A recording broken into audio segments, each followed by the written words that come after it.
So I would like to introduce our first artist, Earle Peach. So Earle is a singer, a songwriter, a composer, a conductor, arranger, teacher, and of course a performer. He leads choirs, plays, or sings with a number of musical groups. He chairs a community garden, hosts coffee houses and a sing-along, and is also very politically active. He likes to garden, swim, and ride his bike. Without further ado, please join me in welcoming Earle Peach to the stage. I thought I would start telling you a little bit about what brought me to this. First of all, I want to really thank somebody who's not here. Her name is Penny Goldsmith, and she is the manager. Well, she kind of helped the Highs and Lows Choir, which is a mental health choir that I conduct, become an actual charity and saved us from kind of just disappearing. And then she also has been a long-time member of the Solidarity Notes, which is another choir. And Penny is just a force of nature, right? She gets out there and helps people do stuff. And she pushed me to write this book, so I really owe her a lot for helping me do that. So thank you, Penny. She is out of the city at this point, but she sent me a little email wishing me good luck. So I worked at Carnegie Center for a long time, from 1984, but the year 2000, and that was largely thanks to that other woman over there, who I happen to be strongly associated with, Barbara Jackson, who often during these events gets up and sings a tune with me, but because of the special format we're doing, I'm going to do it all by myself today, because I'm growing up now.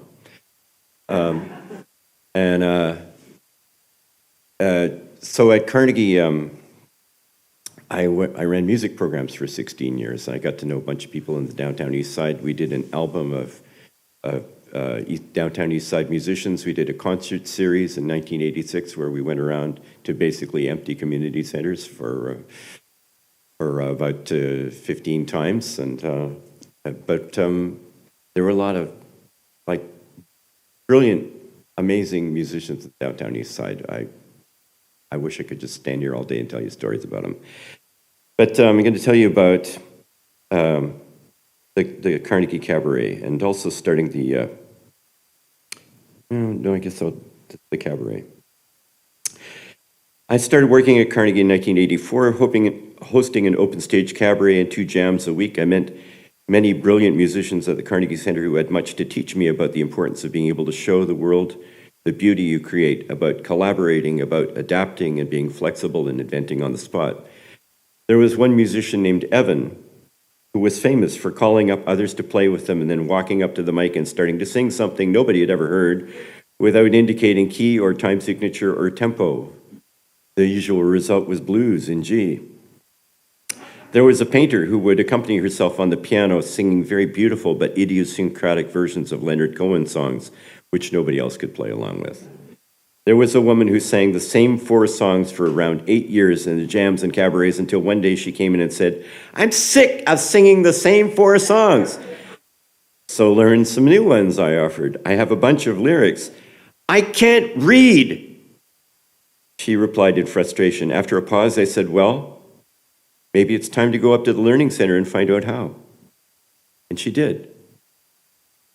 The Carnegie Cabaret was a community staple. Every week we would put out large round tables, put candles on them and lower the lights. There was a guy named Leonard Matthews who would help me. He always sang, "Oh, I am a lonesome cowboy, traveling here and there."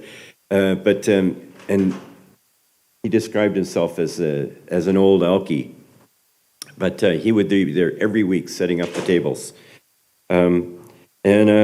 We'd lower the lights and people from the community would sing or read or play. For years, there would be upwards of 50 or 60 people in the theater on Tuesday night, and certain musicians had mini-star status.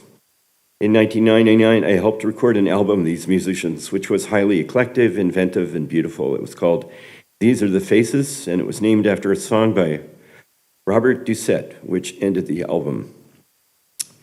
In the early 2000s, I got the idea to start a brass band for the downtown east side. Silly idea, given that I knew nothing about brass instruments, but enthusiasm often overcomes my more sensible side, and I started making inquiries. First, I discovered a small cache of instruments from Northwest Music, which they were willing to donate, and I stashed them in what used to be the vault. It still had a combination lock, no longer used, in Carnegie.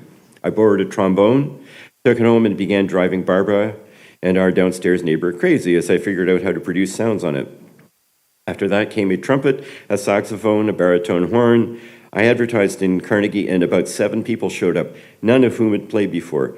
We were mostly babes in the woods, but we persevered, particularly James and Joanne. James had been an itinerant plumber with a van full of tools, which he had lost when the van was impounded for not having insurance. He never accumulated enough money to pay the insurance, and he entered a state of marijuana-accented aimlessness and inactivity. Having the trombone to focus on was something he could use as a daily anchor. Joanne was a small, middle-aged black woman from the U.S. who imagined herself in lights playing alto sax. They both worked hard, learning to read a bit of music. An Englishman named Phil could play a bit of trumpet. He remembered it from high school, and so on. Not long after starting this group, I was contacted by someone who had a friend in Alberta whose stage band had folded many years before and who was interested in ridding themselves of the pile of instruments which had been sitting in their garage for 30 years. We accepted the offer, and a month later, 2 large flats of instruments arrived, wrapped tightly in plastic. Many cases still had Tiger Hills Band on the side. I was struck by the idea of the music and the history that lay locked up in those dilapidated cases.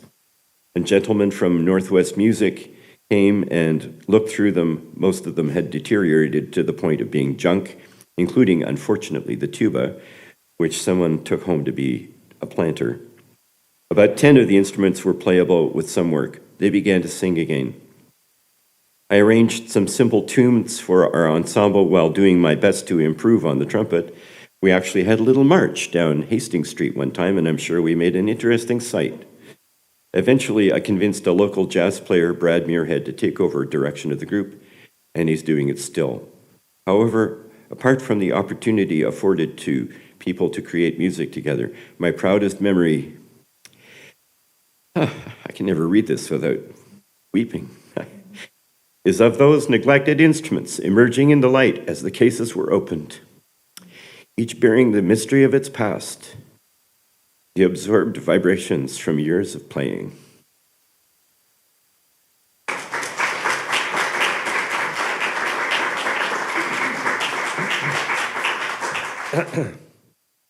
I guess I'm going to play this.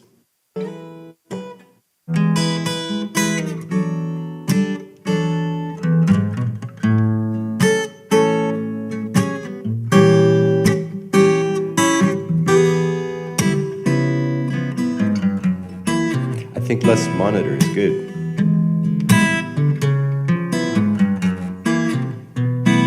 You may be rich as a king, or you may be poor and not have a thing. If you want to keep your feet, you gotta move. You may be smooth like expensive wine, or you may be rough like turpentine. If you wanna keep your feet, you gotta move. 'Cause the world won't move no slower just because you feel like sitting down. And nobody's gonna help you out, yeah, when they see you hanging around. You may be wise like the peaceful sage, or you may be a fool and always have a rage. If you wanna keep your feet, if you wanna keep your feet, I said if you wanna keep your feet, You gotta move.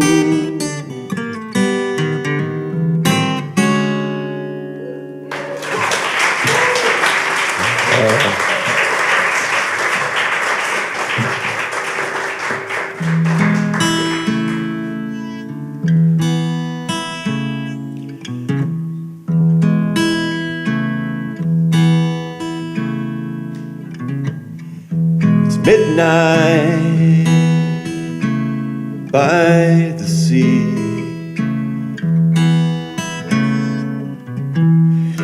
waves bright, slippery. The moon is so light,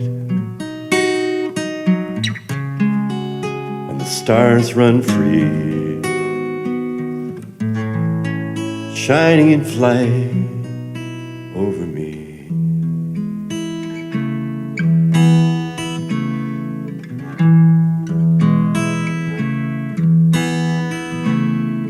I'm laid high in a swoon, while gulls shout a skirling tune.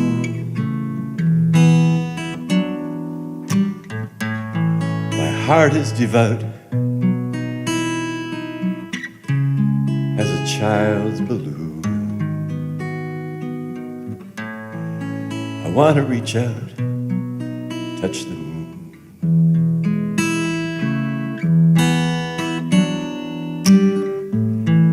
But is this a place for love to be?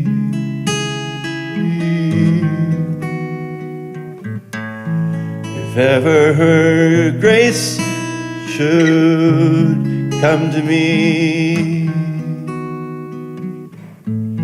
the daughter of space, descend and set me free.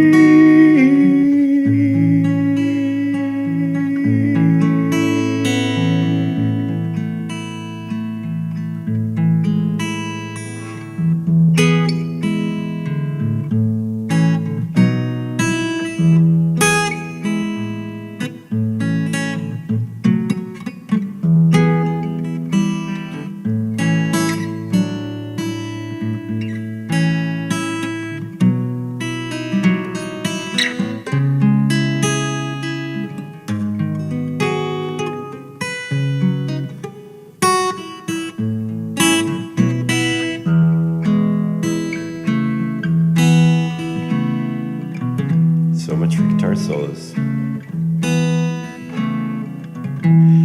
Speaking to the night,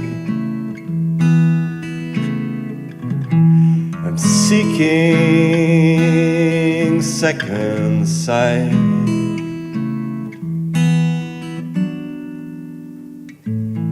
Above everything, let my heart be right. Let my own love lead me to light.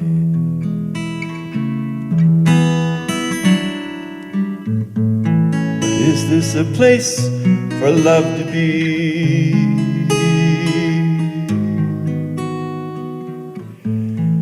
If ever her grace descend to me, daughter of space should come and set me free.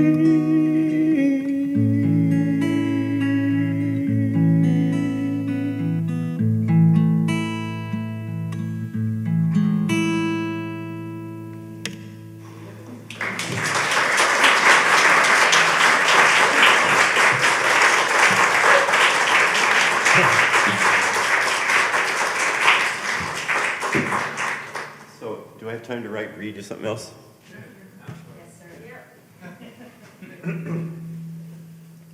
Okay, so songs I've always regarded as my teachers. That is to say that I write a song and then a lot later I find out what it was about.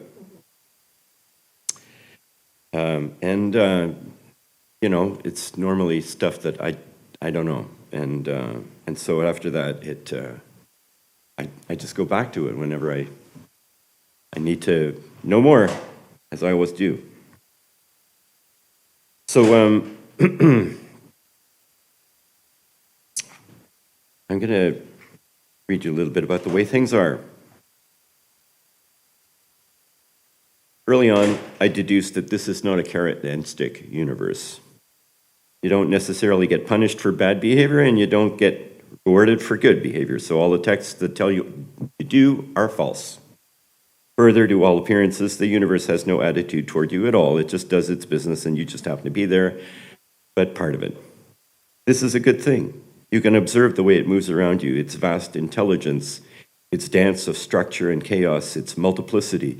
In the many worlds interpretation of quantum physics, at each quantum transition, of which there are easily 5,000 per second taking place in a single human body, not to mention a star, the universe bifurcates and we find ourselves in one of the results. The entire complex of multiple universes is like a vast cloud which contains within it all possibilities. It carries you along like a river of which you are part.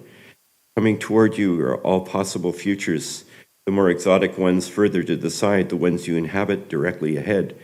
They, of course, exist already, but you must discover them because you believe you yourself exist in only one time. As for time, our concept of it as linear resembles the viewpoint of inhabitants of Flatland, the 1884 satirical novel by Edwin Abbott, which posits a two-dimensional world, except in our case, we're in line land, all forced to travel in the same direction and unable to pass one another.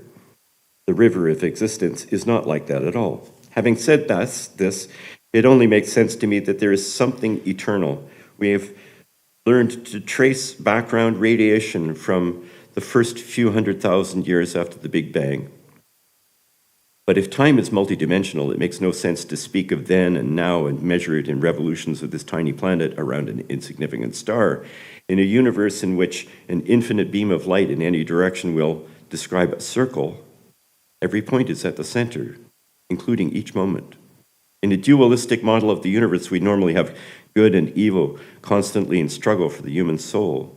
In view of what actually takes place in the world, I simply can't accept these notions as other than human creations having nothing really to do with the way things are. I'm more partial to the Empedocles. Everyone remember who Empedocles is?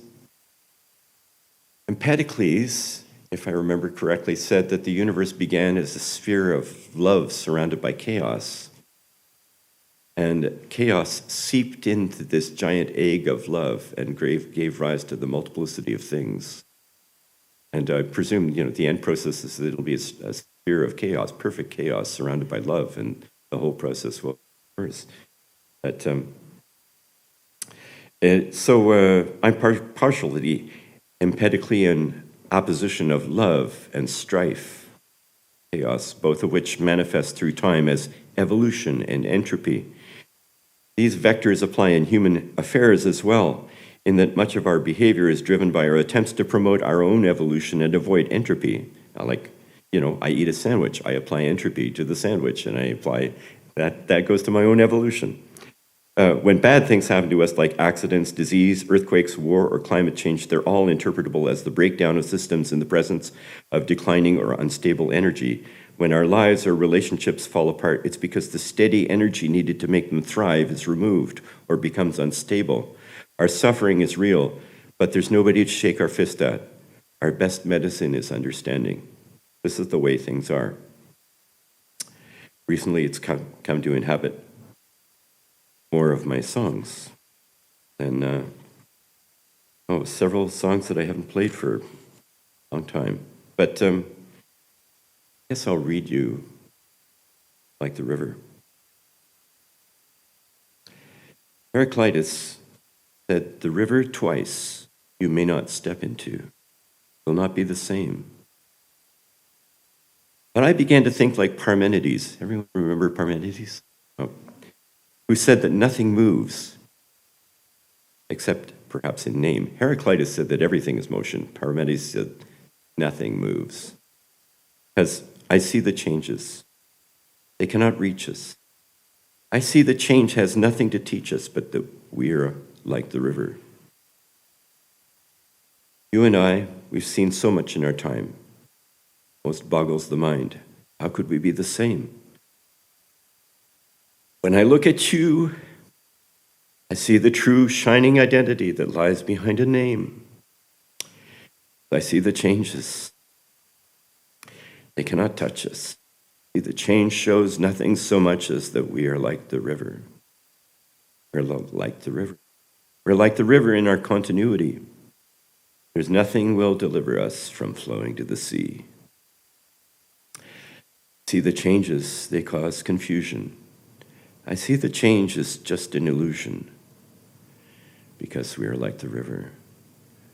We're like the river. We're like the river.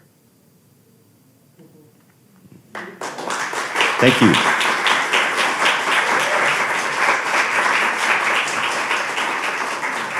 I would like to introduce our next performer, Kristina Olsen. Touring, writing, performing, storytelling, and composing, Kristina has traveled the world to follow the path her success with music has taken her. A multi-instrumentalist, as well as an award-winning songwriter with a big, bluesy voice, she has released her 15th musical recording, Sweet Stillness, as well as published her first book, They Paid Us in Tub Time. Her songs have been recorded by Eric Bibb, Fairport Convention, Mary Coulin, Maddie Pryor, and Molly O'Brien, among others. She has been a session player for Michelle Schacht, Ricky Lee Jones, and Mary Coulin. She holds a Bachelor of Music from Berklee College of Music in Guitar and Interdisciplinary Studies. They Paid Us in Tub Time is an ebook of her travel stories, life in Haight-Ashbury in the 60s, and short interludes of the life of a modern troubadour with 20 songs embedded throughout the text. Let's give it up for Kristina.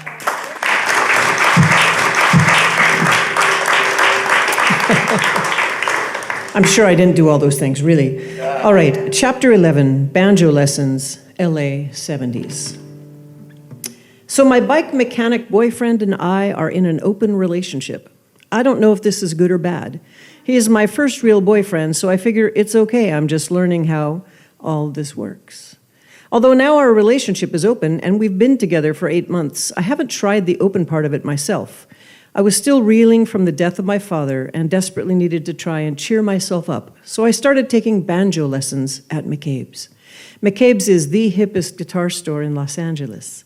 I feel shy there, even though I work at a guitar store down the road, but McCabe's is like the Vatican to me, where the store I'm working in is like a religious trinket stand outside the Vatican's walls. At McCabe's, they have concerts in the back room and rooms upstairs where one can take lessons in just about any abstruse folk musical instrument in existence.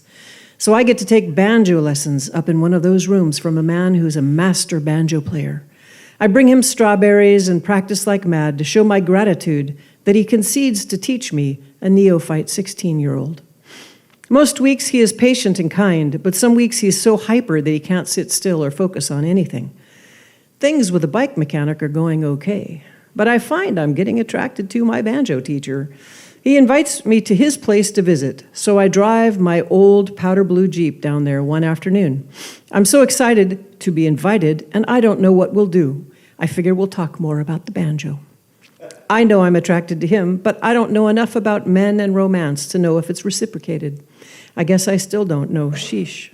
He meets me at my car, and when I get out, he leans me against the door and kisses me. I feel my knees start to buckle. I've never been kissed like that before, soft, giving lips in front of a strong, masculine body. He takes me up to his little garage-top apartment. It's like viewing a monk's life where the religion is bluegrass. Everything is stripped back to the bare essentials in order to give him all the time he needed for his music. His possessions consist of 2 extremely rare old banjos, a brass bed with a handmade quilt, an expensive reel-to-reel tape recorder, Dr. Bronner's pure peppermint Castile soap with all the nutty religious writing on the outside, and a mason jar to drink water out of. Nothing else. We make love on the bed, then have a shower with the peppermint soap. Don't get it in your genitals, ouch. Then a drink of water from the mason jar, and then another of those mind-bending kisses against my Jeep, and I'm off. I didn't see him again for 6 years. It felt like a vital part had been removed from my life. In the intervening time, he took the banjo to places it had never been before musically. The further he took it, the more his audience diminished. People wanted Foggy Mountain Breakdown. He had his own Foggy Breakdown, yet kept coming back, the phoenix from the ashes, stronger each time. He got a job playing banjo in Japan at a bluegrass theme park. They called him the Happy Banjo Boy, which was far from the truth. He was lonely there and hardly a boy. He started writing letters to me. They were literate and funny and beautiful. It was a side of him I'd never seen. We got to know each other in an almost Victorian way through writing letters. I saw him once on the street outside a guitar shop, but that was it. Now, after 38 years, we're both in LA at the same time, and he meets me in my little garage house, not so different from the one I admired of his when I was 16. And we play music together. The first time we've done that in nearly 4 decades of our acquaintance. I feel too shy to play with him, but I overcome it so as not to lose such a rare experience. Watching his fingers on the banjo is like watching lightning on a waterfall. I play some of the more jazzy songs I've written, and he puts that lightning in my songs. He asks me about one called In Your Darkened Room. What did you write it about, or who, he asks. I don't know, I say. It started as an instrumental. Christine from my songwriting group said she thought it sounded like a dark room, so I used that as the title. I know exactly who and what most of my songs are about, but I don't on this one. He says that he is the one in the song. It's exactly about him. I look at him sitting so close. I could reach out and touch him, but I don't. I yearn to feel those lips again, but we stick to playing music for now.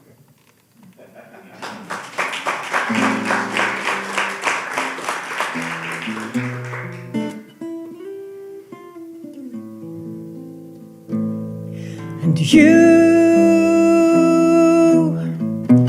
want to be someone else in this old hotel. I don't notice the gloom as the blinds are drawn in your darkened room. And I should know art from craft, should know riff from raff, should have never assumed you were who you said in your darkened room. It's not the first time I have been aroused by the darker side, and my feet are fools. They don't choose whose doorway I will walk right through. How did I get here? In your darkened room. Stale is the taste on my tongue. I am way too young to be here in this tomb, but I lost my way in your darkened room, in your darkened room, in your darkened room.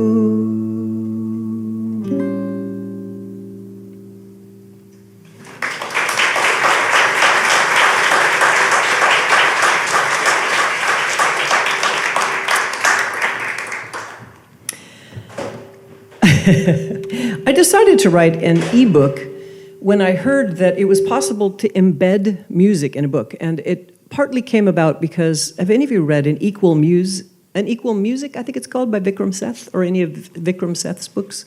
I love his writing, and I read, I think it was called An Equal Music or something. It was about a string quartet in England, in London, and in the book, which was fiction, they discovered some new, previously undiscovered music by Bach. And so this string quartet set about recording it, and it was the way Vikram Seth writes about music. And I've read a book of his that took place in India, a book of his that took place in San Francisco. It's interesting. I don't know where he's really from, but his writing is, to me, quite virtuosic. But mostly, the way he describes music is incredible. And it's hard to describe music on a page, right? You know, it's like, music, how do you describe it? And all throughout that book, I just desperately, desperately wanted to hear that music so badly. So I decided to, when I got to the last page, and I was touring the whole time, you know, for me, my old budget, my touring budget was, part of it was books, because I read compulsively. And so I'd be on tour and I'd buy a book, and 2 days later I'd finish it and leave it in a train station. I'd buy a book and leave it in some B&B and buy a book. It was a pretty expensive part of my touring life. And I love ebooks and I love libraries. In my old days touring, I didn't get to use libraries. So anyway, when I got to the last page of this book, it said, by the way, this music is real. They really did discover this music, and this you can buy it, you can get it on a CD. And I was like, why didn't they tell me that on the first page? So I had to go get the CD and reread the whole bloody book and listen to the tracks. So that was the inspiration that I thought, wouldn't it be amazing if you could embed songs into a book? And now you can. How magic is that? So I got so industrious, I wrote a book, which I read a bit, and they've got 20 songs embedded in it. And I thought, it's never going to be a printed copy, because you can't listen to the music as you hear the book. But then there was a war between Amazon and Apple trying to keep that technology from each other. And so Apple somehow trademarked it. So you could only, when I wrote my ebook, it could only be on an Apple gadget. And I don't believe in letting one company only control it. But I'd already written the book, so they got that. But then I did an audiobook. So that's a kind of an overly long story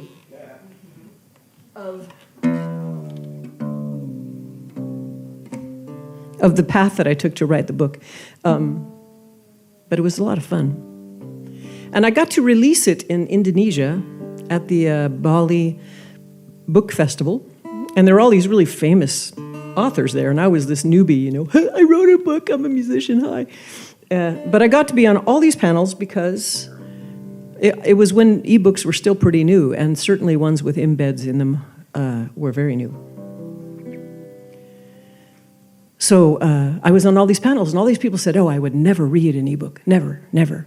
And I said, well, have you ever tried it? And no, I wouldn't do that. I love the printed page. And here we are in an edifice, and this building is about the printed page. But I think libraries now are more about community, as I heard from you, and storytelling and connection. And I think that what a library was and what a library will be is in a beautiful state of flux. And I'm so grateful to libraries. I remember bouncing down a dirt road in Australia on tour, and I have, it's a little naughty, I have a library card to the Bellingham Public Library because a friend of mine was a librarian there. And I don't live there, and she got me a library card.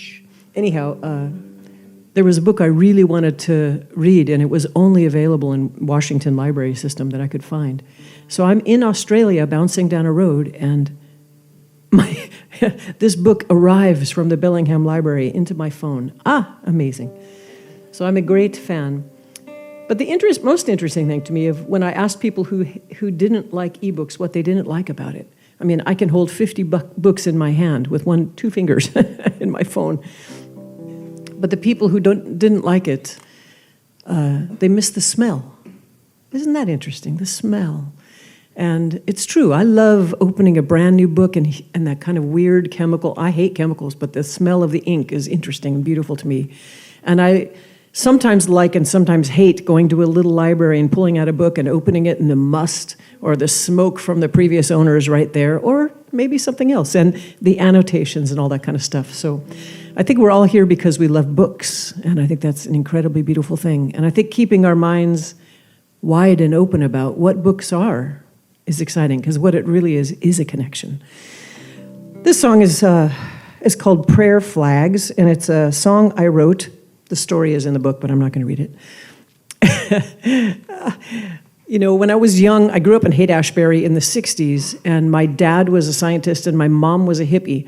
So when you're a little kid, you think that's normal. You have no other experience to call from, right? And my dad, he mostly lived in his head. He very rarely came out of his head, but every now and then we'd be sitting at the dining room table and he'd be looking at us like, who are these people at my table? Ma, Dad. And my mom was a rebel, radical.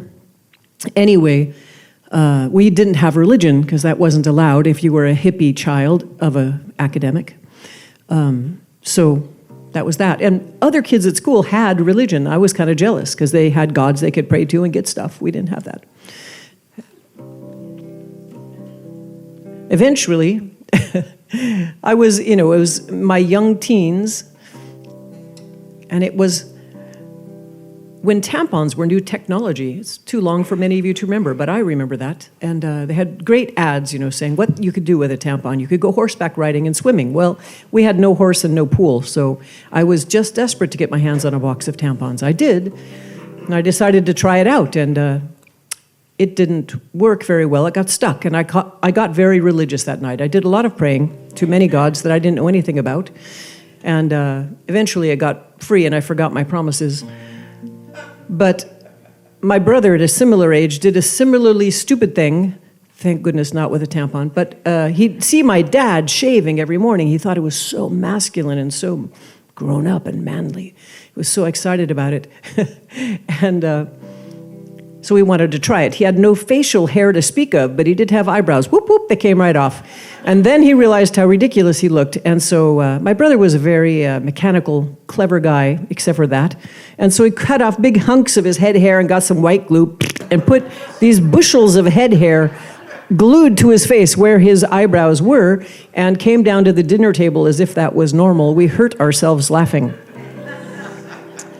Anyway, this little song is about all the ridiculous things we ask the gods for. It's called Prayer Flags.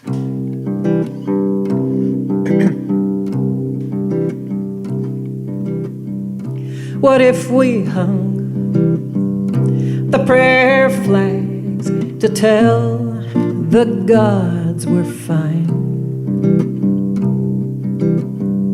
What if we called up to the gods, hey, take the weekend off, maybe?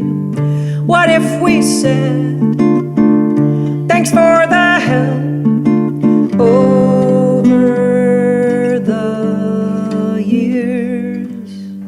What if we said, hey, go to the beach, we can handle it from here?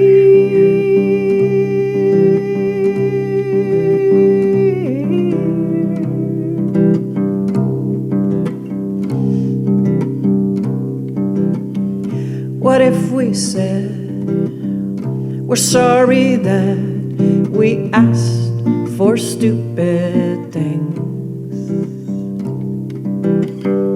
We weren't helpless. We didn't need a savior for our bad hair day. You made us perfect. You gave us love. Oh, you gave us your tools. We'll hang the flags, the prayer flags, to show that we're not fools.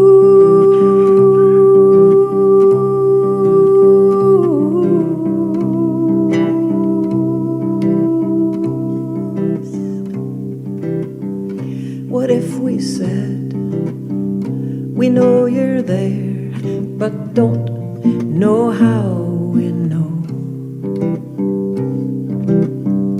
What if we said, you have our trust, we don't need for you to prove your love. It's everywhere, just like you said, oh, you did it divine. We'll hang the flags, the prayer flags, to show that we are fine.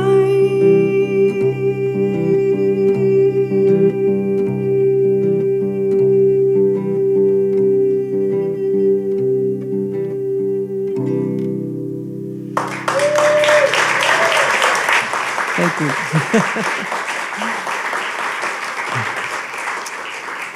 Well, it's such a joy to be the center of the very rich and delightful sandwich that is Earle and Barry, and quite amazing to be with them in the same event, because I've known them both in different places. Most oddly, I was quarantining when I came across the border during COVID, and cat sitting at the same time. I've been pet sitting as a way to get enough time up here to get dual citizenship, because my husband's Canadian, but we don't have a place here. So I've been pet sitting and house sitting, and I was sequestered in this little apartment, lovely apartment, and garden, and this guy walked by with a bicycle, and I'm like, Earle, and he's like, who are you? And I'm like, it's Kristina, remember me? And I'm like, what? So we played music over the fence, and actually he snuck into the garden. We stayed 6 feet apart during quarantine. And Barry, I know also from music camps, and I'm big fans of them both, so I'm going to get out of the way so they can go, or Barry can go.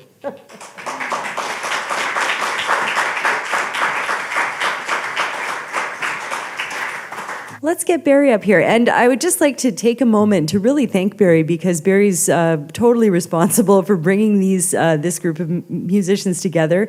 Barry came and participated in one of our other programs called simply Writers Showcase. And we were just blown away by the idea of bringing music into the library, because we want to see more of that. We want to hear more of that and be a part of it. So it was really great. Barry had this idea to bring together Earle and Kristina for a Songwriters Showcase, and I hope that it is the first of many. So if you liked what you saw, feel free. We've got some program feedback forms. You make the library into what you want it to be. So our supervisors and our management look at all those feedback forms, and that is how we can bring you the best kind of programming that you want to see. So please do feel free to fill it out if you loved what you saw. If you thought maybe my opening joke could have been a little better. I doubt it, though. Regardless, let's introduce Barry. So Barry was born in India and has lived in Hong Kong, Fiji, the US of A, Pakistan, England, and of course, Canada. By turns a seafarer, IT professional, musician, and writer, he is a longtime member of music group Fraser Union, a co-founder of the Georgia Strait Music Camp, and is a frequent instructor at music camps in the Pacific Northwest. Barry Truter's recently published book, Traveler, Stories and Songs in the Key of Connection, is a smorgasbord of international offerings with a common theme, connection through music. Travel with Barry as he takes you on land journeys and sea adventures and short trips and long voyages, winding gently through times past and present in story and song. The book includes the original songs from his CD Traveler, plus many more. Without further ado, please join me in welcoming Barry Truter. This is a delight to be here. Thank you, all of you, for giving up your sunny afternoon. No kidding, right? And being here, we really appreciate that. Thank you so much for the library hosting this. I mean, it's just... I have to say that, you can have your British Library, your Library of Congress. This is the library. I mean, seriously, the architecture, the space... just the wealth of information here, the resources. I'm moving in, actually. I'm going to be here for the next 3 months. This is going to be my address. There's lots of reading material I can draw from, right? I have to say also that it's wonderful to be included with Kristina and Earle here, but it's a little intimidating to follow them, you know? I mean, these are tough acts to follow, so thank you for your storytelling and your wonderful songs and your presence. And I just, yeah.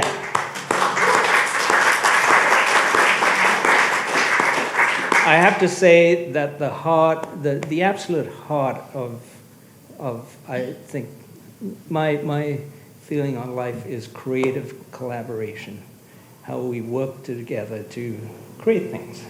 And I'm a firm believer that, 1 + 1 makes 3. So we have 3 here. So. My book, as John had mentioned, is an interweaving of these stories and songs, and it came out of an impulse to get my songs musically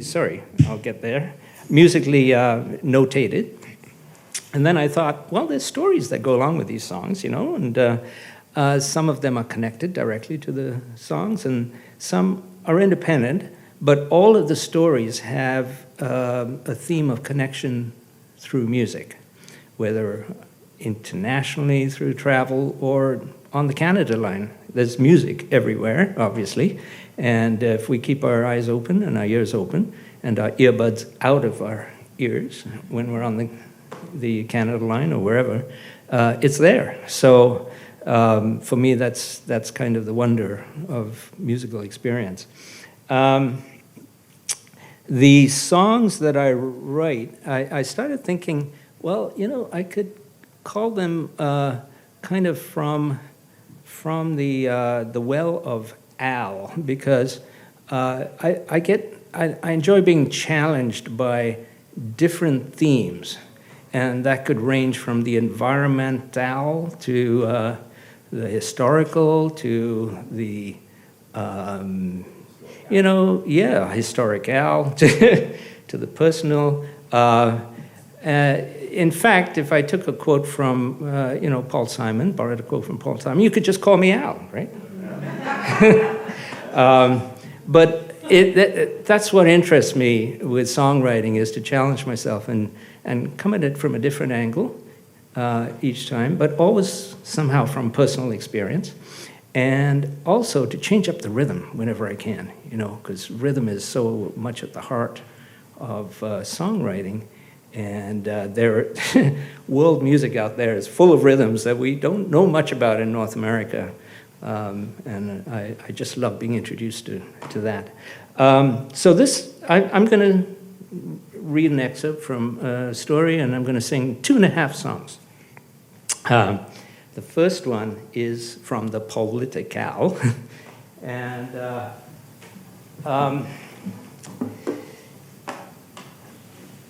does anyone remember the name Paul Pritchard? Does that ring any bells? Okay. Well, it is because of Paul Pritchard that we know what actually happened to Robert Dziekanski. And Robert Dziekanski sadly, tragically died 16 years ago. I want to read, so here's, I want to just read my little introduction to this song in the book.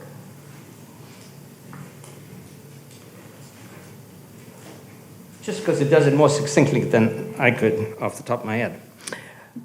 This is Song for Robert Dziekanski. Robert Dziekanski was a Polish immigrant to Canada who died tragically on October 14th, 2007, that's 16 years ago, after being tasered 3 times by the RCMP at Vancouver International Airport.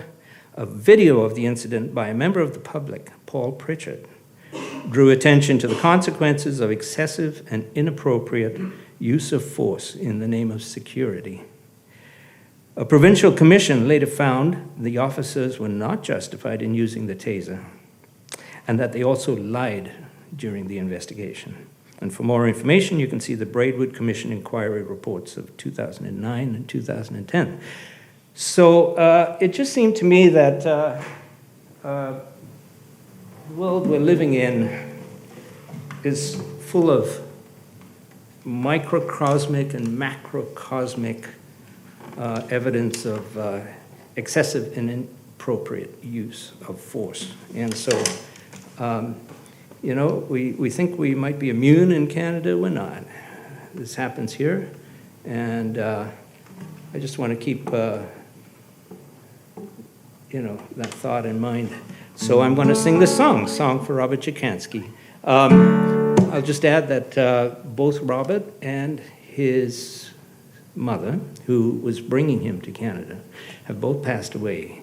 But I feel it's important to keep their spirit alive somehow. So, song for Robert Dziekanski.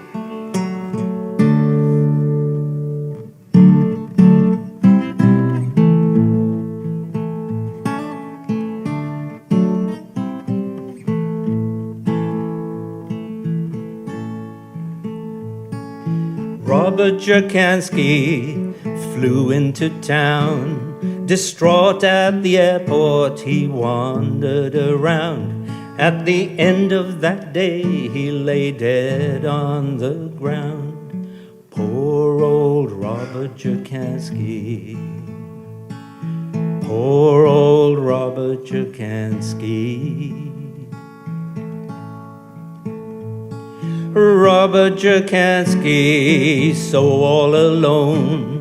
What happened to him, we may never have known. If the videotape had never been shown. Poor old Robert Dziekanski, sing along please. Poor old Robert Dziekanski. Hungry, sick and tired, while his mother waited outside, alone on the ground, lost but not found, and nobody cared till he died. Robert Dziekanski, stapler in hand, backed right away at the word of command. But for burly Mounties still tasered their man. Poor old Robert Dziekanski. Poor old Robert Dziekanski.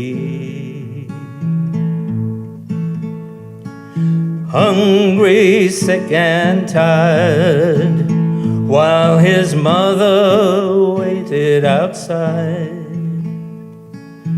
New to this land, let's give him a hand, but nobody even tried.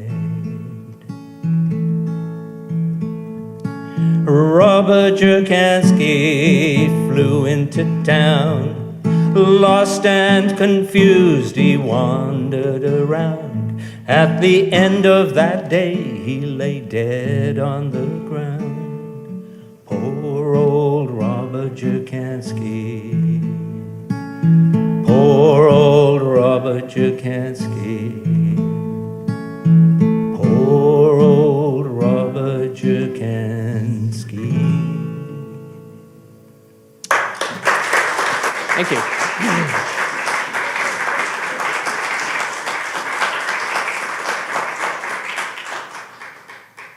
Okay, so we've done our political song. All right.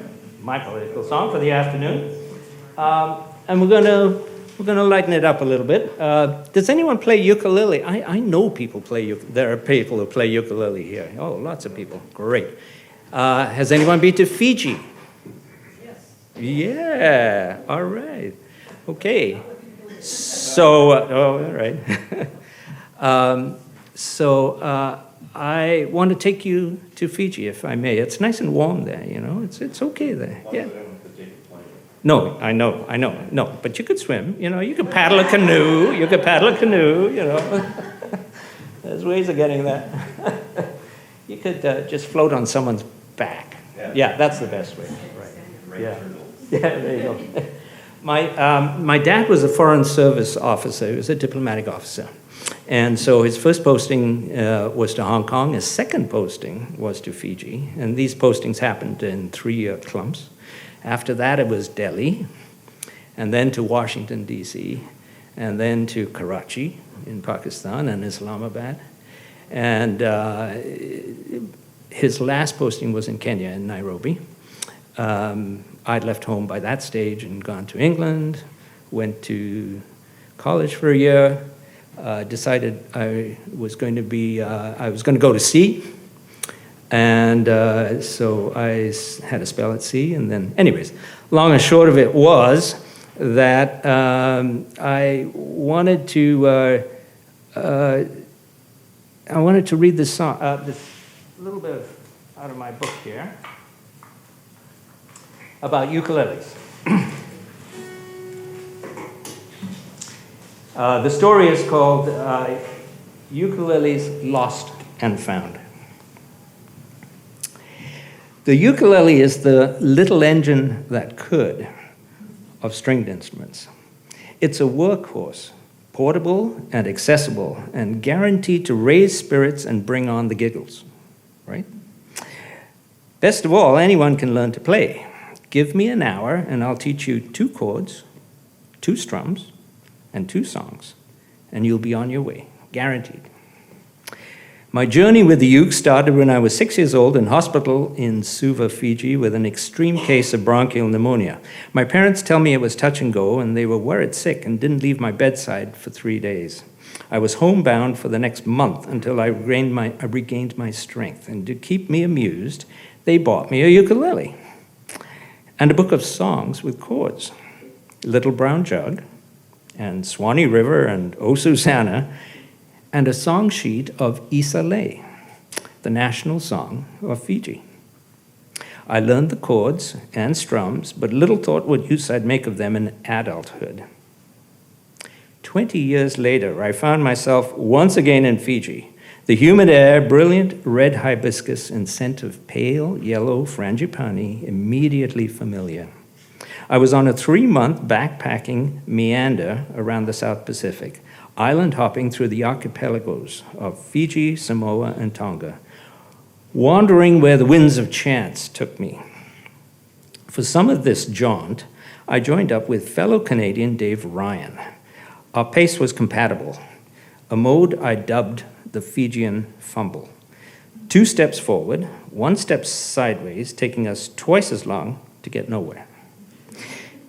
I bought a ukulele from a music store in Suva, and Dave carried a set of spoons, and together we entertained our way through the islands with covers of folk songs, rock and roll, and the blues. We were hot stuff in the backpacker world, cheap entertainment for an audience that had no money for entertainment. So Dave and I found ourselves wanting to get to an island called Koro, and not far from.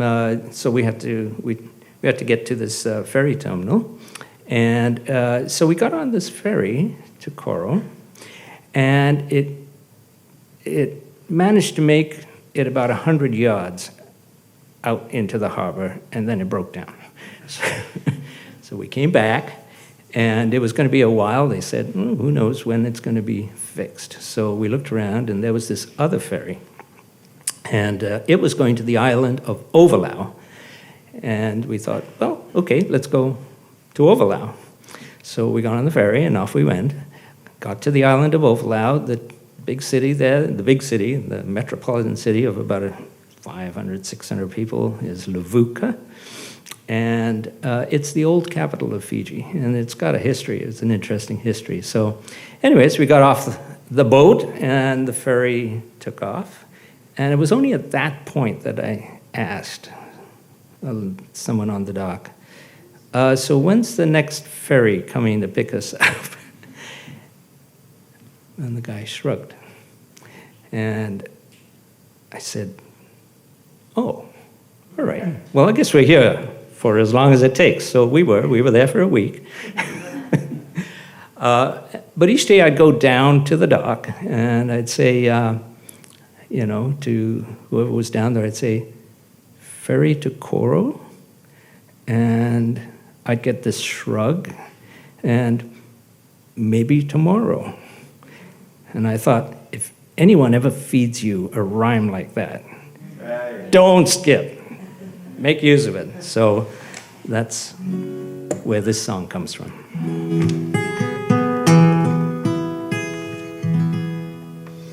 And I'm going to tag on a little of Isolé at the end, which is this song that I learned when I was 6 years old on the ukulele.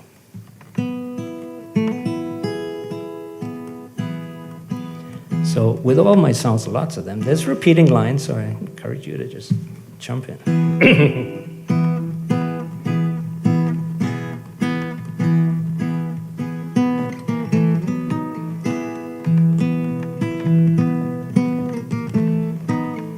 And if you can find an iconic lick like that to throw in on a South Pacific song, do so.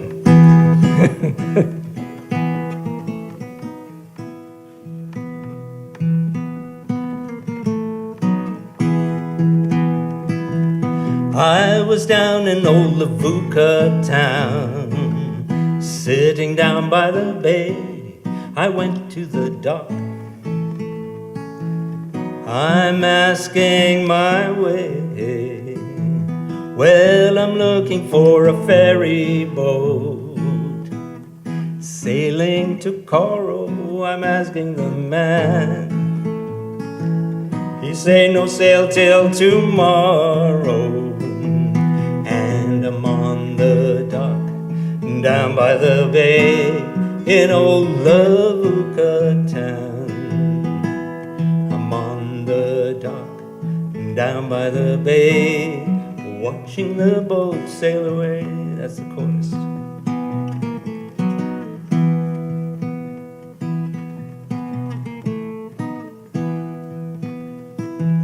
People singing on the market bus, and children everywhere in the evening going to the church, singing hymns and saying prayers, eating dalo leaves with fish, drinking kava beer and making music all the time. And the sky is so very clear. Here we go. And I'm on the dock down by the bay in old Levuka town. I'm on the dock down by the bay, watching the boat sail away.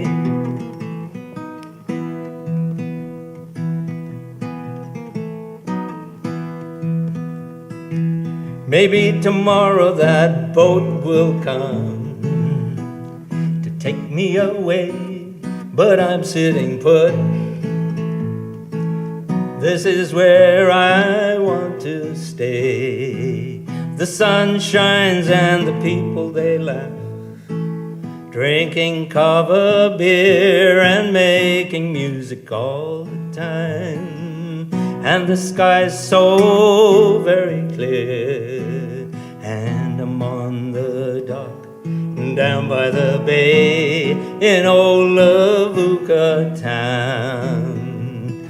I'm on the dock down by the bay, watching the boat sail away. Yes, I'm on the dock down by the bay in old Levuka town. I'm on the dock down by the bay, watching the boat sail away.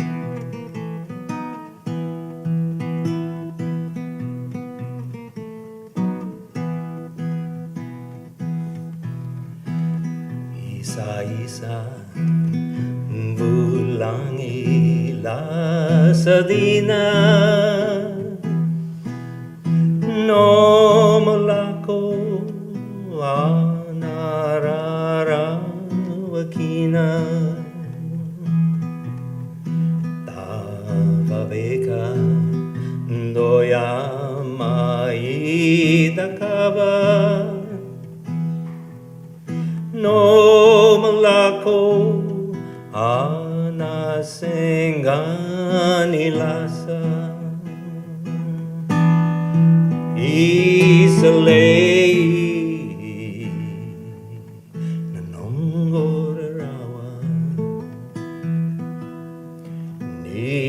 sana Vodoe namutaka Bananuma Nanongatolasa Mai suva nanumati kongai. Join me. Isae hamala no nongorawa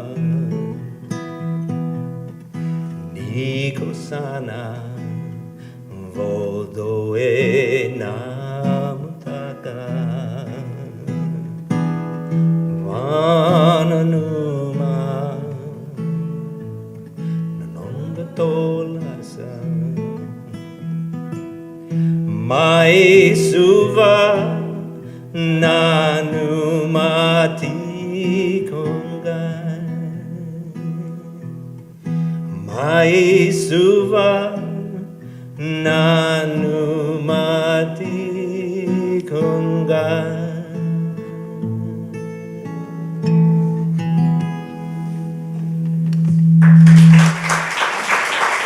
Thank you.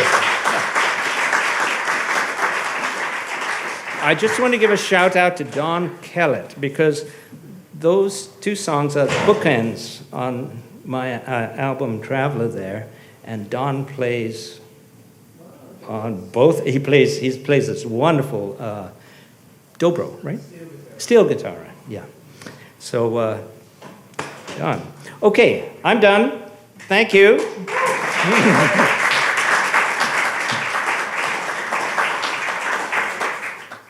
I guess I've got a question.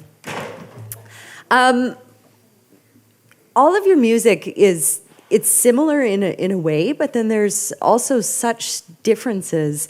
Is there a favorite artist that has been like an inspiration or something that you find yourself turning to over and over again? I'll start with Kristina because she seems like she knows the answer. That's one of the hardest questions I've ever heard because there's about 100,000. Yeah. The current,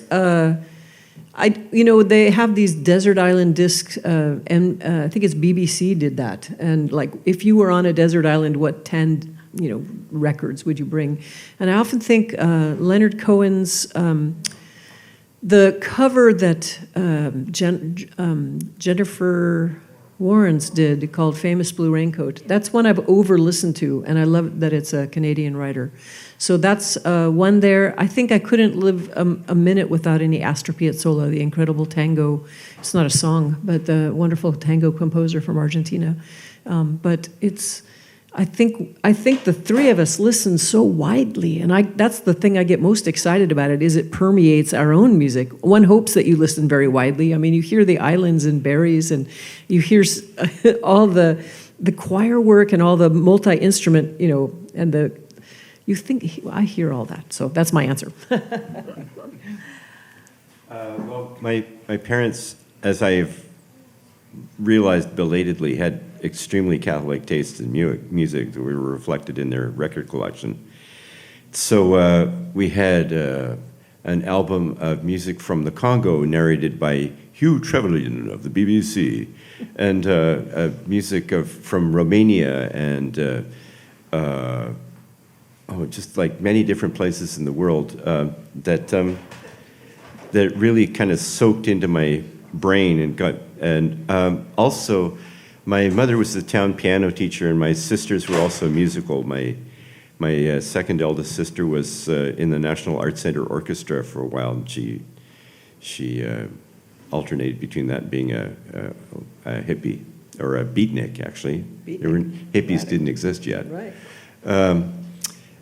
So she would play Dave Brubeck, and there was a book of Brubeck on the piano that I would hear her playing, and so I eventually went down and started teaching myself to play them, and then I heard Bruce Cockburn, and I was really totally affected by Bruce Cockburn.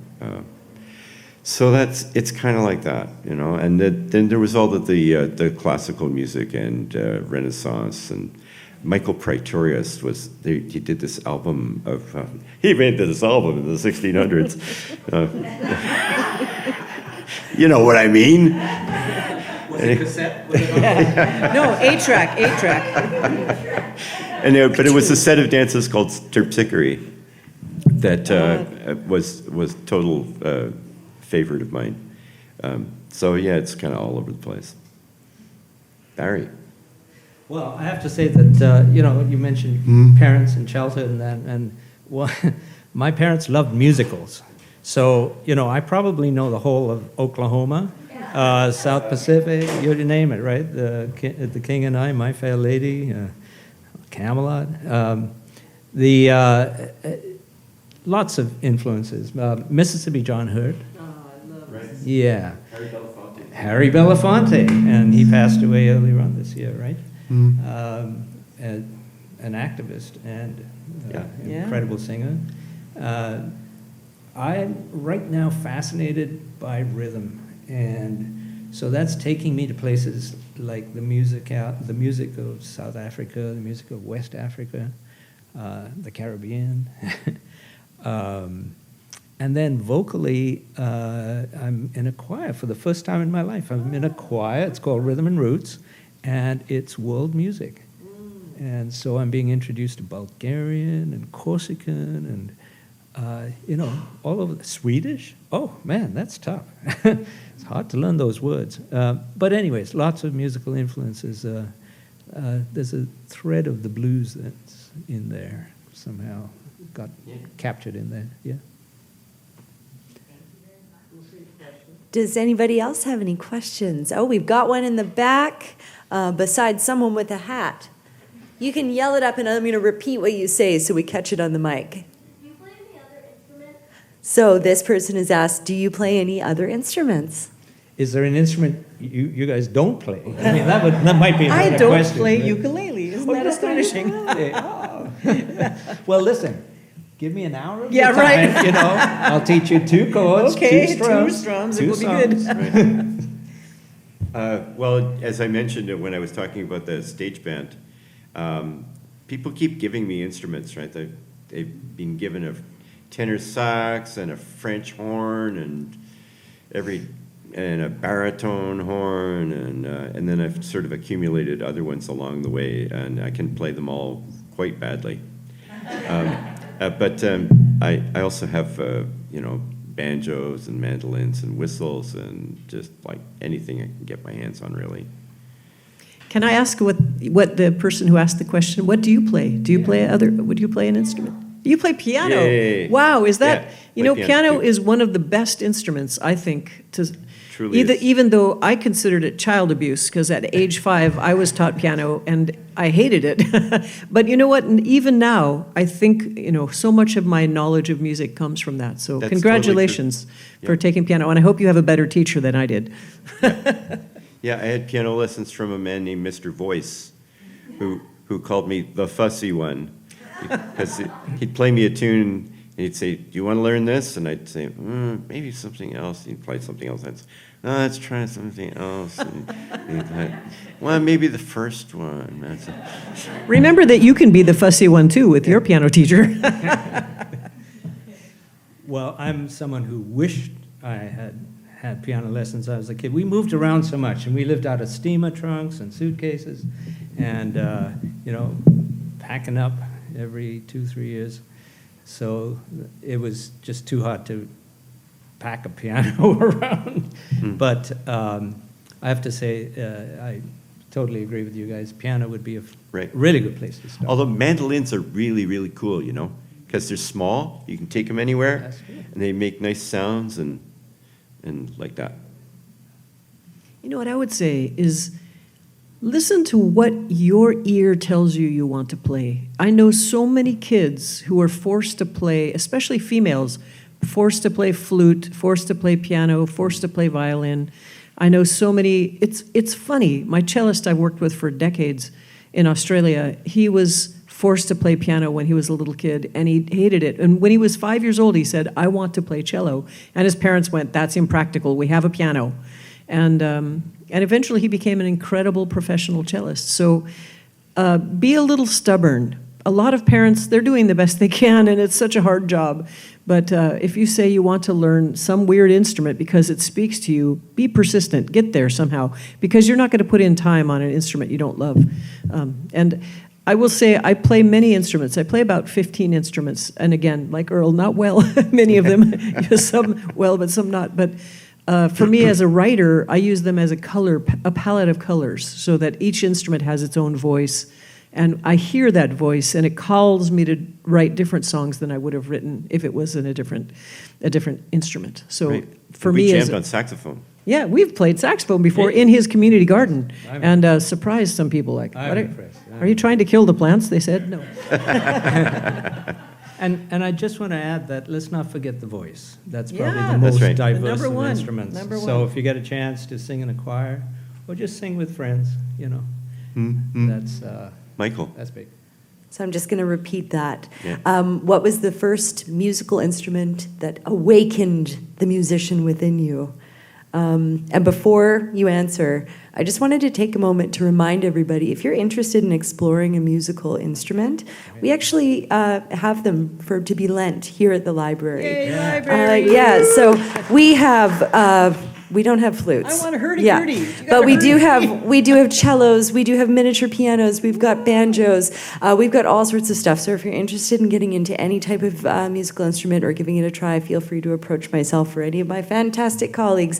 We're happy to point that out. As well, if you're a young person, there is fantastic free music programs available through the City of Vancouver, through the St. James Musical Academy, and many more. So happy to point you in the right direction. Back to your question. What was the first musical instrument that you played that awakened the inner musician? Well, I want to mention that the man who asked that question is the luthier of this guitar, and it is a phenomenal instrument. That is Michael Dunn who asked that question. And I also happen to know that Michael Dunn has written a couple books, so you might see him in this very theater one day playing some music and reading a book, I hope. And it's the obvious answer, guitar. I really thought piano was an instrument of torture. And when I was 10 or 11 years old, I went to a kids' summer camp, where you had to camp and stuff. And there was a counselor who played guitar. And it was the most incredible thing I'd ever heard. And she gave me lessons. And my dad, my scientist dad, forbade me to play guitar. When I came back from camp, I said, I'm learning guitar. And he was a classical pianist as well as being a scientist. And he said that he forbade me to play guitar because it would lead to teen pregnancy and heroin abuse. And I went, that's why I'm a guitar player, folks. It just sounded like a lot more fun. Well, the first instrument I started learning was the piano because my mother was the town piano teacher. But did that waken music in me? Kind of, but not till a bit later. The first instrument that I kind of leaned into was guitar, which my father played a little bit of. He would play a G chord, like.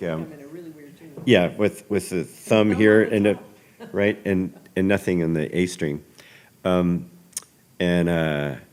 he would play these songs, and he'd let me play guitar sitting on his lap, so the guitar had to sit like that, right? So I started playing the guitar when I was 9, and I made up my first song like shortly after that, which really sadly I still remember. Oh, dear. No. Honestly, no. What? What is it? Where are the little things? I think. I was into Sturm und Drang at the age of 9. Well, my answer to that question, did I mention the ukulele, by the way? I did, yeah. No, my parents encouraged me to sing and dance and whatever, in the living room. And I guess when we went on road trips, my dad had a little Volkswagen Beetle, and I'd sit in the back and I'd play the harmonica, and they were very forgiving, Yeah, but So I'd wail away on O Susanna or something like that. I can do a rollicking version of O Susanna. I didn't learn how to bend notes, but that was kind of fun. And I would say, but when I discovered the guitar, I discovered that I could transfer these things that I'd learned, fingerings that I'd learned on the ukulele, over to the guitar, right? And then, I heard Eric Burden and the Animals playing House of the Rising Sun, and I was off to the races. So, that was my journey. Thank you so much. We've got a couple of more questions. Let's go to the person in red. Patty's fantastic question was sort of about musical process, how you get to where you want to go when you're writing a song. You're saying we can't just make shit up. Well, that's what happens in the beginning. I mean, when I was 11, I wrote my first song, and it was about the ocean, and I'm thankful I forgot it all. But, you kind of, a song comes to you, and I believe it is the muse, and it's an incredible force. It's just like suddenly the clouds part, and some incredible kind deity or something, who knows what, goes, and you have a song inside of you.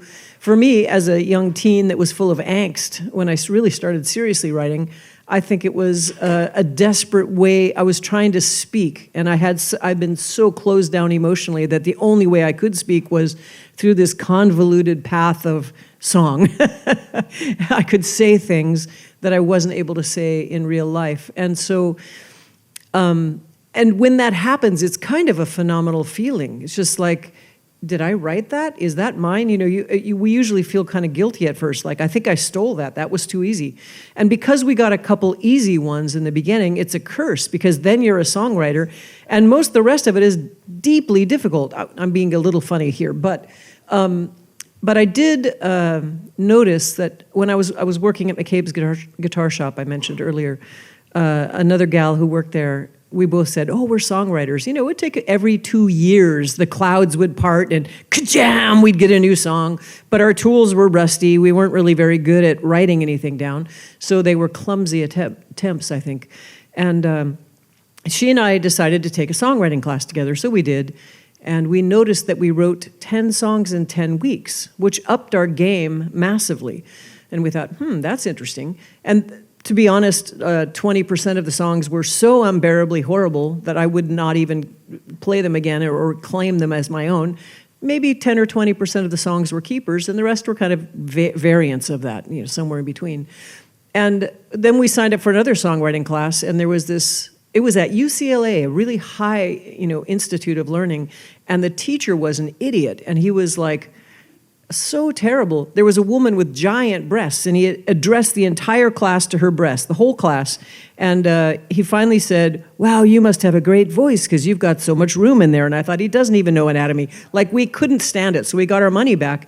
And we were so depressed because we thought we were going to write 10 songs in 10 weeks. So we started, this was 1979, we started meeting in my kitchen back then, and that group is still going.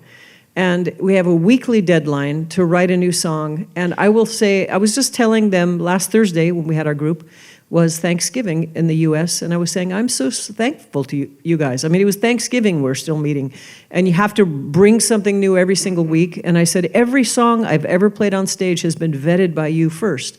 And mostly, it's the deadline. The fact there's a deadline, and I'm shamed if I don't show up. So for me, if you can get a songwriting group, a couple people who are committed to saying, let's write every week, every second week, what your schedule works. For almost every writer you ever talk to, it's deadline. It's deadline driven because I'll say for myself, I'm incredibly lazy. I will not write unless I have to. So hopefully that was not too long. There you go. That was great. Yeah. I have had a habit for a number of years of waking up in the middle of the night and going to sit on the couch. And so because I can write music down, I have piles of notebooks with pieces of music in them. And I would say of 10 songs I write, I like maybe one. So I've got many, many, many songs that I will never see the light of day. But I guess that does constitute like doing it a lot. And every once in a while, like you say, like Shazam, something comes along and you look at it afterwards and say, Jesus, I wish I could have written that, you know. Yeah, that's the hard part, right? Because you feel like, I didn't deserve this. Yeah. Yeah, doing it a bunch really helps. I took a course last year at SFU, in which I set myself the task of writing a song cycle about the set of grifters in Morocco, and I got some amazing, interesting songs out of that, because part of telling a story. And so, because it wasn't just like, oh, when am I going to write a song about? No, it was like, oh, so-and-so has to say this, and they're doing this right now. And so that was quite interesting. Yeah. Well, there's three different processes. You have three different answers. I think I'm way less prolific than these two over here. So it sounds like you've written lots of songs, and then there are certain ones that see the light of day, and the rest. And part of that process, and I totally agree, is don't throw anything away. I found, for example, I have to amuse myself. I have to be amusing myself. I have to be self-engaged. And it could be because I came across an interesting historical figure, and I thought, well, there's a song to write, or a protest situation, or some environmental consciousness thing, or whatever, and that inspires me to do something. But I would say for myself that, I've had situations where I remember being at a David Francie songwriting workshop, and I wrote 2 lines, and I thought, I like those 2 lines. Came home, got stuck, didn't go anywhere, right? And those 2 lines sat there. And then I managed to get 2 verses. And I thought, no, this needs a 3rd verse. Well, the 2 verses sat on the shelf. Yeah. And I thought, okay, now let's see. And then I started changing up the rhythm and so forth. And it took me 3 years to write that song. Right. There's other songs that have taken, a day or 2 days. So it's whatever's engaging you. I think if it's forced, it's hard to produce something that you're going to be happy with at the end. You can end up getting formulaic. So whatever is engaging you, and if it means that you're not writing anything for 6 months, that's okay too. You can take cooking lessons or go, ukulele. Yeah. Oh, did I tell you about the ukulele? Yeah. Anyways, there you go. Good luck. Yeah. Look forward to hearing your songs, Patty. You will. Yeah. Fantastic songwriter. You will. Then I think it might be time for us to settle in and listen to some more tunes. If we could be treated, I think we've got 3 songs upcoming from the artists right here. And then after their performances, we will have an opportunity to have a kind of a mingling, and you can dig out those wallets and support the arts. Once again, thank you all so much for coming. This is the last you're going to hear out of me for the day. But if you are interested in any more programming that happens at the library, please see myself or my fantastic colleagues. Let's give it up one more time for the folks who made this happen. We've got Nicole, we've got Greg, and we've got Michael. Thank you so much. And a big round of applause for the audience who really has made this day fantastic. Thank you, everybody. This is one of the songs in the book. I also want to mention I've got an emailing list. I'm best at finding people on the emailing list. This is called Sometimes It's Enough. And I guess I should get away, so...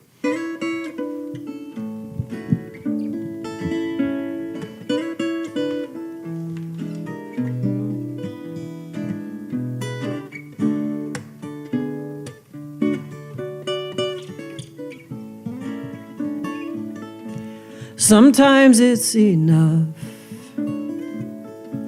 being held in the arms of such a man. I don't need much more, but sometimes I need the kindest of words to wash over me like the humming of bees. And sometimes I need to be left alone, like a cypress tree on the top of a hill. People are mysteries that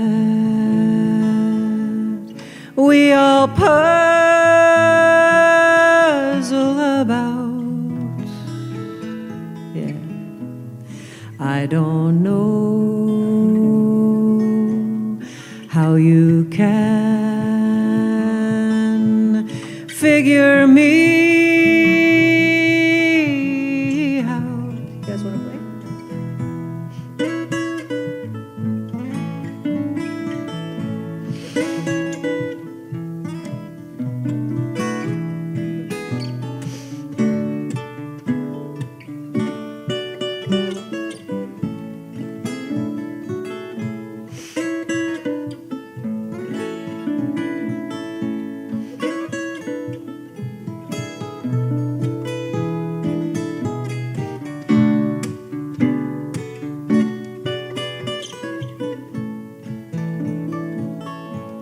But you always know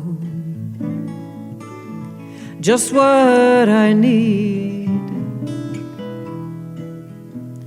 like a mountain stream knows to wander about.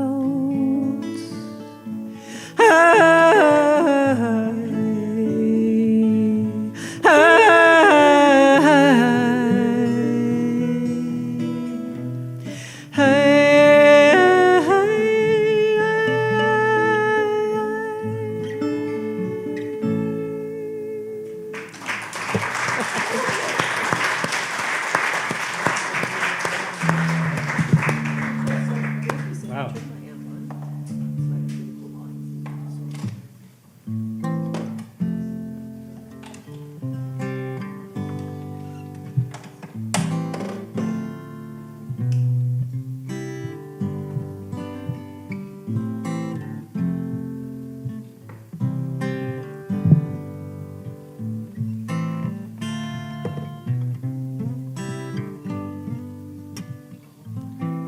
I will dream of the ocean, and I'll know that I'm asleep.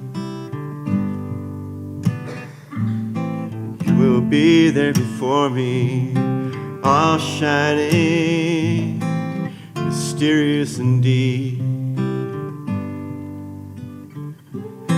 With a smile you'll undo me, so gentle, till I'm lying at your feet. And everything will be still then, till evening. We'll go walking down the beach. We'll walk in a mystery. We'll walk in a mystery. We'll walk in a mystery.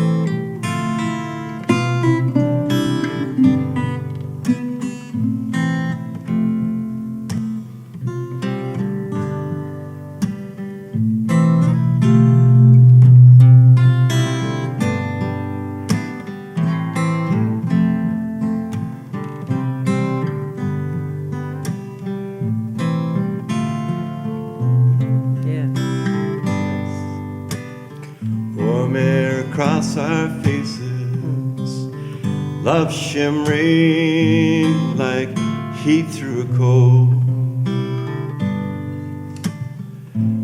everything will be translucent, light streaming like fire from our single soul. And when we touch, the surface will be gone. We'll reach in and drink our fill. And all of this has been foretold. It always was and it always will. It's a mystery. We'll walk in a mystery. We'll walk in a mystery. We'll walk in a mystery. We'll walk. We'll walk. We'll walk. We'll walk.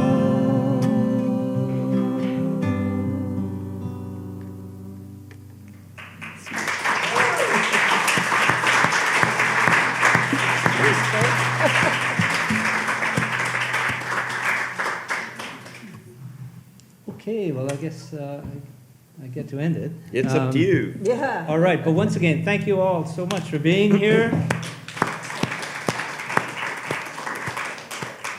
Thank you to the best library on the planet and the best people to work with. Honestly. And so this little song I wrote when I came back from the Caribbean, and it was a reminder to myself to not to sweat the small stuff. So it's got, many of my songs have a repeating line, and I ask you to join in. You'll find at the tail end of each verse, the line repeats, okay?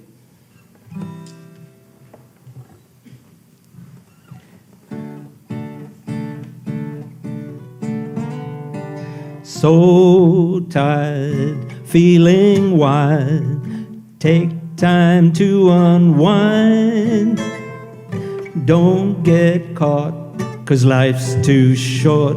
Let go the monkey in the mind. Oh yeah, let go the monkey in the mind. Slow down, wipe that frown, just let it slip away. No sense in thinking to dance. A new dawn brings a new day. Oh yeah, a new dawn brings a new day. Take it away, Kristina.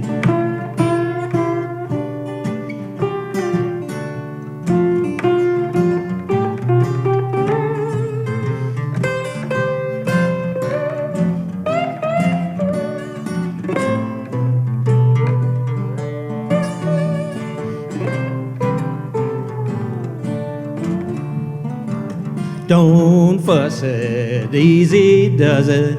Let go the anger and pain. No upsets, no regrets. It all comes round again. Oh yeah, it all comes round again. Time heals if it feels like the moment to let it go. So fast the die is cast.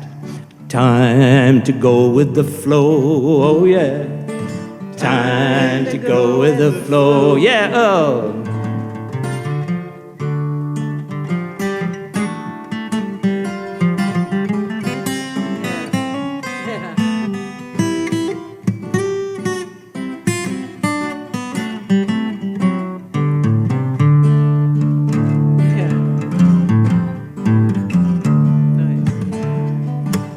Get hip, don't trip, watch for the double bind. Clear your brain and let peace reign. Take time to unwind, oh yeah. Take time to unwind, keep going. Take time to unwind, yeah, yeah. Take time to unwind. Keep going, yeah. Take time to unwind. Whoa, yeah. Take time to unwind. Whoa. Take time to unwind. Take time to unwind, yeah. Take time to unwind. Go, Kristina. Time to unwind. What you got? Yeah. Take time to unwind. Take time to unwind, yeah. Take time to unwind and let go the monkey in the mind.